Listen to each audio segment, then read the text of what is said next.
Acima de todo o resto, tem que citar o Venom, que foi a primeira dessas bandas todas. O Hellhammer, o Merciful Fate e especialmente o Bathory, todo mundo se inspirou demais neles. Não tem a menor conexão com o material posterior do seu catálogo, mas aqueles primeiros discos, especialmente o primeiro, são o protótipo de todos os álbuns de black metal.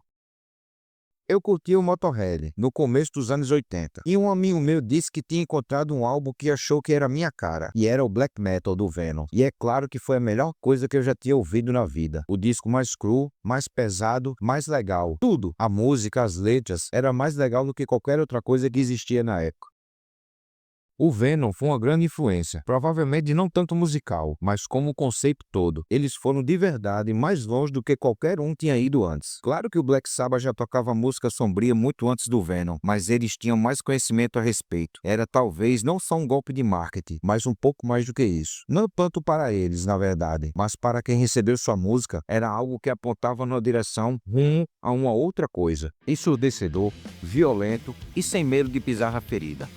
Esse é o Venom, a primeira banda de metal extremo e também a primeira a ser nomeada assim. Para os padrões de hoje, o Venom pode até soar leve ou nem tão pesado, mas na época que o Venom apareceu, ele era a banda mais suja, pesada e desagradável do planeta. A banda se esforçou bastante para romper todos os seus limites, com o seu som caótico e com a sua temática explicitamente blasfema. E isso impactaria definitivamente a cena do metal extremo que estava se formando. E aí galera, eu sou o Rodrigues e esse aqui é o Rodrigues Rock. E hoje nós vamos falar sobre a banda mais importante para o metal extremo e para o black metal, o Venom. Nesse vídeo nós vamos focar nos 3 primeiros álbuns do Venom. Mas por que só nos 3 primeiros álbuns? Veja bem, apesar da banda ser fantasticamente produtiva, nós vamos focar nos 3 primeiros álbuns, Welcome to Hell, Black Metal e At War with Satan. Porque são esses 3 álbuns que formam a trilogia clássica do Venom e serviu de base para tudo que viria na frente em termos de metal extremo.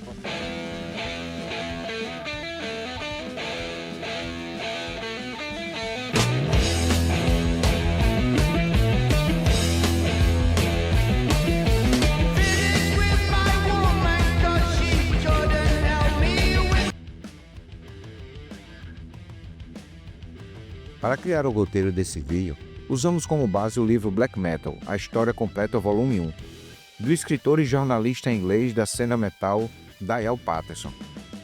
Dale escreveu vários livros de não ficção sobre o metal e contribuiu para várias revistas de metal, como Terrorizer, Metal Hammer, Classic Rock Presses, Record Collector e Zero Tolerance. Em 2013, Patterson fundou sua própria editora, A Cult Never Dies, especializada em publicações, mercadorias e lançamentos físicos de músicas relacionadas ao mundo do metal underground. Sua trilogia de livros sobre o black metal foram rotulados como essencial para entusiastas do estilo. Em 1978, os deuses do rock colocam em um show do Judas Priest as bases do que seria o Venom. Jeffrey Dunn era guitarrista de uma banda chamada Guillotine e estava no bar tomando uma enquanto começou uma conversa com uma integrante de uma banda chamada Oberon sobre as dificuldades de se encontrar músicos para completar a formação de bandas. Não se sabe ao certo se esse integrante do Oberon era o guitarrista Anthony Bray ou o vocalista Clive Archer. Mas não importa tanto. O que importa é que esse encontro foi bom para todo mundo. Não demorou para que Bray e Archer passassem para o Guillotine e demorou menos ainda para mudarem o nome da banda para Venom, por sugestão de um holder. Posteriormente, entraram mais 2 integrantes. No baixo entrou Alan Winston e na guitarra entrou Conrad Lunt, que sem que ninguém pudesse imaginar, se tornaria uma das figuras mais importantes para o Venom e alguns dizem que ele era a própria banda. Dias depois, o baixista Alan Winston saiu da banda. E olha só como foi esse intrincado jogo de xadrez do Venom. Conrad era guitarrista numa banda chamada Dwarfstar e trabalhava no estúdio local chamado Impulse Studios. A mudança de Conrad para o baixo criou a marca registrada do Venom, um som sujo e cavernoso. Mas lá na frente eu vou te contar um erro que ajudou muito a difundir esse nome de som sujo do Venom. Sobre essa mudança para o baixo, Conrad Lunt diz o seguinte: a gente tinha um show em Walsen, ali perto de Newcastle, e aí 3 ou 4 dias antes do show, ouvi um amigo falando que o baixista não queria mais e ia sair da banda. Por isso, fui até o estúdio e perguntei para um dos caras se eles podiam emprestar o baixo. Não tinha tempo para arranjar os outro cara, e ele aprender as músicas. Por isso eu disse que basicamente podia tocar as notas principais e aí depois do show a gente arranjava um baixista de verdade. O problema é que meu único equipamento para tocar o baixo era um cubo de guitarra Marshall 4x12 e o pedal. Quando eu toquei o baixo no cubo de guitarra, caralho, foi o pior som que eu já escutei. E foi assim que nasceu esse som de rolo compressor do nosso baixo. Depois do show, os outros caras da banda disseram: continua assim que ficou ódio. E aí Conrad disse: bom, então eu sou baixista agora. Em 1980, 2 meses depois do primeiro show do Venom, eles entraram pela primeira vez em estúdio. Conrad meteu uma conversa mole na galera do estúdio que ele trabalhava e conseguiu uma sessão de meio período lá para eles gravarem. E então fizeram a primeira gravação da banda chamada Demon, onde se percebe claramente as influências de rock e heavy metal e bem como também influência da cena punk inglesa, que estavam prestes a criar o Crush e o HC, cuja principal influência foi do Motorhead. A gente já falou em outro vídeo, eu vou deixar aqui no card aqui para vocês verem depois. Com a inspiração de ambos, nasceu o Venom, com um som agressivo onde tanto as influências punk quanto as influências de rock e heavy metal eram facilmente perceptíveis. Sobre suas influências musicais, Conrad disse o seguinte em entrevista à revista Kerrang: a gente cresceu com as bandas de rock dos anos 70, desde T-Rex até Led Zeppelin, Deep Purple, Judas Priest e AC/DC. Mas eu também era muito fã de punk rock, adorava Sex Pistols, The Damned, The Clash, Chess 69 e tudo isso. Morando ali no noroeste da Inglaterra, o punk é a voz da nossa frustração, porque estava todo mundo terminando a escola e não tinha emprego pra ninguém. Mas o punk acabou tão rápido quando apareceu, um relâmpago total mesmo. E as bandas que eu vi saindo do final dos anos 70, Saxons e Sansons e Def Leppard da vida, pra mim rock é música do diabo. E isso me fazia pensar, nossa, isso aí que eles estão fazendo é música pop, não é rock and roll. E eu pensei, e se a gente botasse de volta o punk no metal? Aí teríamos uma fórmula de sucesso, porque tudo gira em torno dessa juventude. Como você se sente, a sua raiva, e é uma coisa que a gente queria pôr na nossa música, porque não dava para ouvir nada disso em nenhum outro lugar. Como Conrad já trabalhava há um bom tempo no estúdio, ele sabia exatamente o que fazer e o que não fazer para a banda dele ter sucesso. Não copiar o que já tinha dado certo, fazer algo novo. Sobre criar uma nova sonoridade, Conrad falou: e se a gente pegasse as melhores partes das maiores bandas, daria para criar a banda definitiva. Por isso pegamos o peso do Motorhead, o lado satânico e doom do Black Sabbath, o cool e os rebeats do Judas Priest e o lado pirotécnico do Kiss, e combinamos tudo numa coisa só. As bandas chegavam no estúdio em que eu trabalhava e perguntavam: você consegue fazer a minha guitarra soar igual a de Tony Iommi? Ou então, você consegue fazer o meu vocal parecer o do Rob Halford? E eu pensava, mas que caralho, velho, tudo isso é bandinha de clube, é karaokê. Por isso o objetivo do Venom era sempre ser diferente, criar uma coisa nova. E foi exatamente isso que a gente fez. As mudanças vieram com o tempo e com muito trabalho. Primeiro, eles criaram, mesmo sem saber, a persona Black Metal, uma tradução quase obrigatória no Black Metal quando eles resolveram adotar nomes artísticos. Não que isso já fosse novo, mas aquilo foi incorporado de uma forma totalmente diferente na cena Black Metal. Em uma entrevista a Gary Bushell, da revista Sounds, Conrad fala: é mais do que um nome de palco, é um estado de espírito, é um tipo de possessão. Você se sente possuído mesmo antes de um show. A gente começa a ficar doido e puto de verdade. Tem que arranjar uma briga antes de entrar no palco.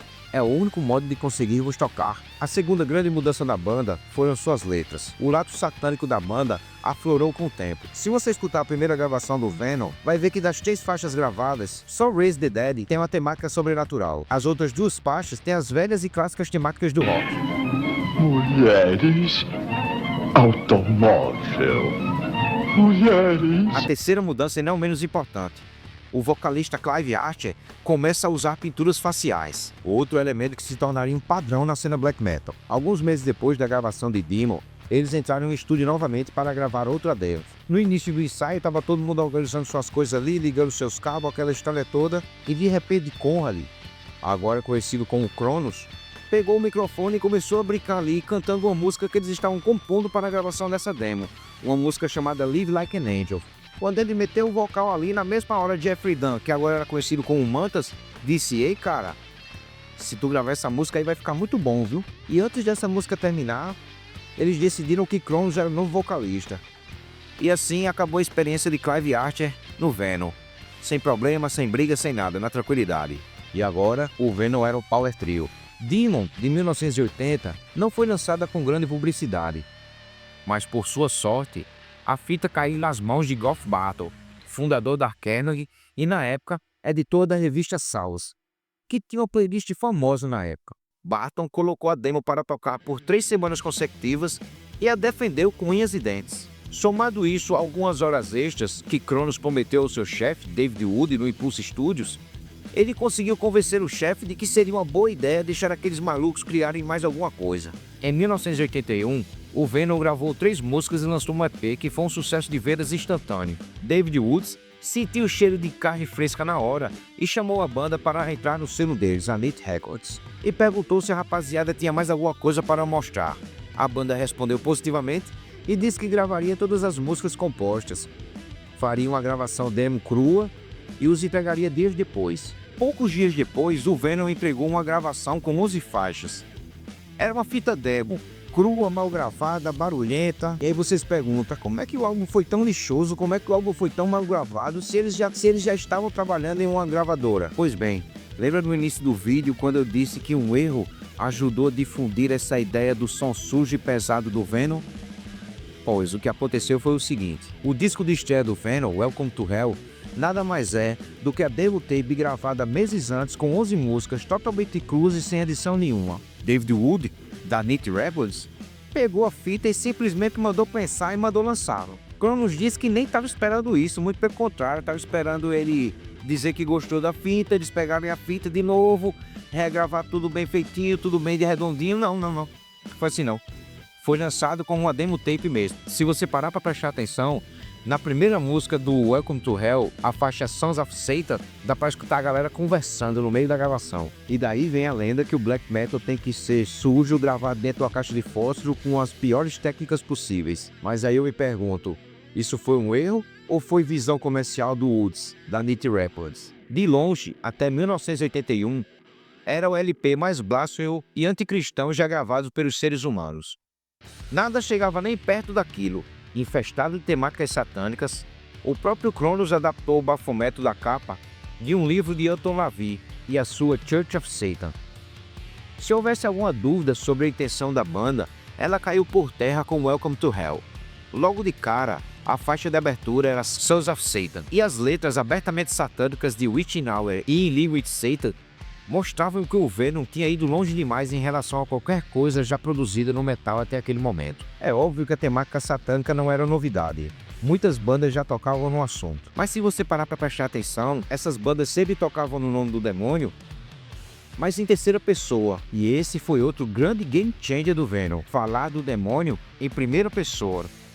Não é tipo, olha lá vem o demônio, não é eu sou o demônio. Sobre essa mudança, Cronos fala: eu sou muito fã do Saba e sempre canto junto às letras de Ozzy. Mas é bem óbvio que para mim, ele é uma alma aflita, explica Cronos. Ele canta pedindo ajuda a Deus e dizendo que tem uma bruxa vindo atrás dele. Bem, eu quero ser essa bruxa, eu quero ser esse demônio, sabe? Eu é que estou vindo atrás de você. E foi esse o nosso ponto de partida desde o começo. Não vou cantar sobre satanismo na terceira pessoa. Eu vou falar sobre isso como se eu fosse o demônio ou Satanás em pessoa. Apesar das letras, a banda estava muito longe de serem adoradores do demônio ou comedores de criancinhas. Isso também não quer dizer que eles não flertassem com o ocultismo. Cronos, por exemplo, tinha curiosidade e interesse pela Wicca. E pela capa do primeiro álbum e pelos símbolos usados na capa, dá para se ver que ele tinha algum conhecimento e respeito pela obra de Anton LaVey. Ao mesmo tempo que as letras da banda não abordavam diretamente esses temas. Cronos preferia abordar no medo das pessoas, no medo irreal das pessoas, no terror e no pavor que o desconhecido causava nas pessoas. Ele disse que não queria escrever sobre crenças genuínas e atividades reais dos participantes dessas religiões. As pessoas ouvem falar de bruxaria e satanismo e automaticamente presumem que os satanistas são assassinos e abusadores de crianças. E tipo, nossa, como isso é errado. É incrível, de verdade, porque a igreja tem uma marca obscura tão forte sobre si mesma, com tudo isso de padres mexendo com as crianças e tudo mais. Porém, nas comunidades de wiccanos, druidas e satanistas, não se vê o menor sinal disso. Eles ensinam a amar aqueles que merecem. Por isso é uma pena que as pessoas não sejam escoladas nesse assunto. Mas, já que elas imaginam todo tipo de coisas ruins quando mencionam o satanismo, a gente ficou virado no capeta mesmo e determinado a usar isso contra elas. Criar algo que chocasse as pessoas, assim como o punk ou o samba chocavam. O que a gente faz é liricamente anticristão. Aquilo que a gente canta é o oposto do que a igreja diz. Não estamos pregando o satanismo de verdade.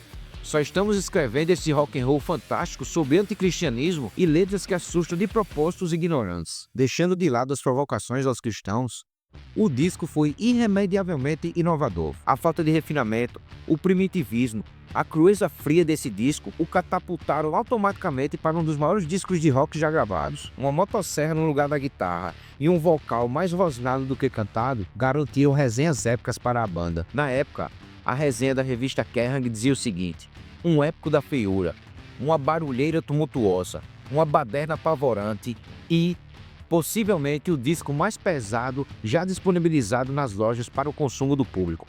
Criando um nome enorme e vendendo muito, o que inclusive foi uma surpresa até para a própria banda. Estimulados pelo sucesso, eles enveredaram ver o caminho aberto por Welcome to Hell e foram para o inferno adentro.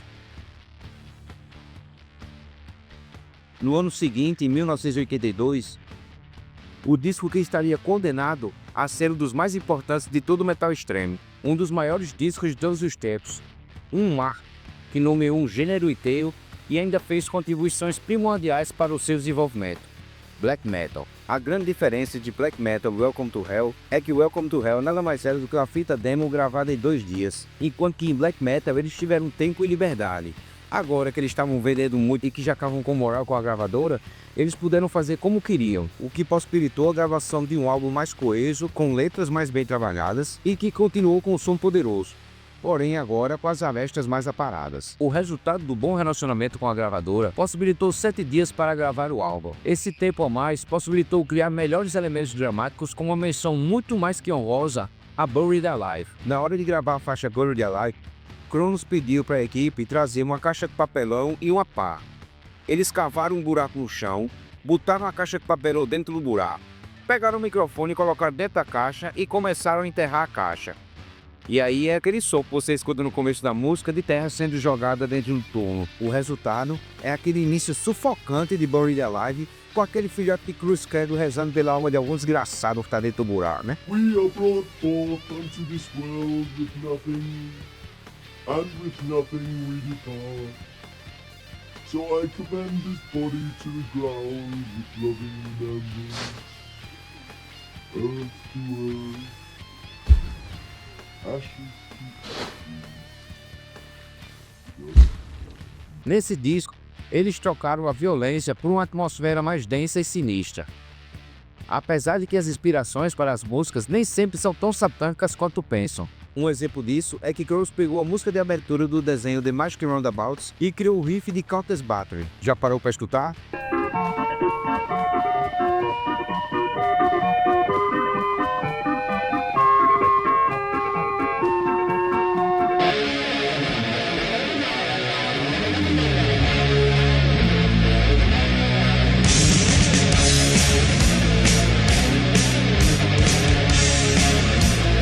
Uma outra música mostrando claramente o senso de humor inglês que eles compuseram foi Teacher's Pet, que trata de um aluno que foi pego descabelando o palhaço na sala de aula. Esse lado debochado provou que a temática da banda era bem diferente das gerações de bandas que se inspirariam neles. Eles não tinham medo de parecerem debochados. Na parte de trás do disco Black Metal estava escrito: se este álbum estiver deformado, arranhado ou violado, descarte-o imediatamente e compre um novo. Sobre o senso de humor refinado da banda, Cronos diz: a gente bolou esse grupo austero com títulos sérios, mas no fim das contas somos seres humanos, sabe? Somos do ramo do entretenimento. Aqui não é a Church of Satan do Lavi, e sim uma banda de rock. Por isso que a gente teve isso da Teacher's Pet. Era uma piscadinha, sabe? Pra mostrar que a gente é humano também. O próximo disco lançado pela banda foi o conceitual At War with Satan, lançado em 1984. Segundo os fãs, esse é o disco que completa a trilogia de criação do Black Metal. Porém, este disco é muito diferente dos demais. Ele foi baseado numa história que Crows escreveu e que pretendia lançar como um livro. Esse disco também deixou muita gente desconfiada, porque de um lado do disco só tinha uma música, At War with Satan, com longos 19 minutos e 54 segundos. Muita gente realmente desconfiava que eles não tocavam bem, então eles escreveram At War with Satan como resposta para essa galera. O disco foi extremamente bem recebido, tanto pela crítica quanto pelos fãs, mas a fama e o sucesso cobram um preço caro. Mantas, que era um cara muito fitness, muito saúde, não gostava de beber, não fumava, não usava drogas, não aguentou mais os loucuros da banda. Na verdade, eu acho que ele aguentou foi muito. né? E ele acabou caindo fora da banda no fim da turnê Seven Days of Hell.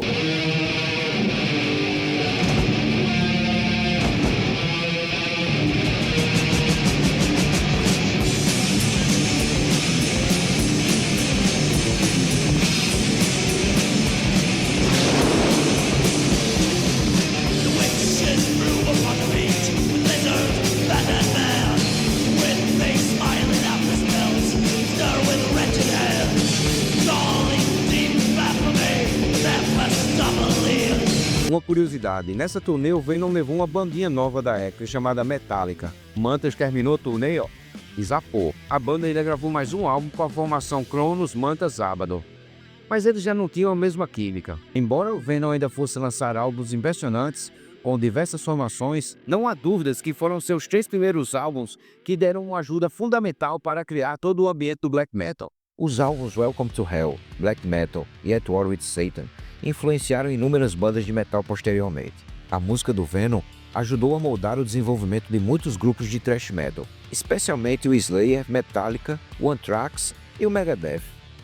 O Venom também seria de extrema importância para o black metal e para a cena inicial do death metal, com diversas bandas se inspirando no estilo, temas e a imagem do Venom. Além do Slayer, Metallica, Anthrax e Megadeth, muitas outras bandas citaram o Venom como influência e que já fizeram versões covers de suas músicas. Dentre eles destacam-se Behemoth, Carpathian Forest, Hypocrisy, Mayhem, Obituary, Burzum, Immortal, Darkthrone, Pantera, Devil Driver, Therion, Satanic Warmaster, dentre muitas outras. Tanto a banda quanto seus discos figuram em listas de melhores e mais importantes dentro do heavy metal ao longo dos anos. O Venom sempre será lembrado como a banda que nomeou o black metal.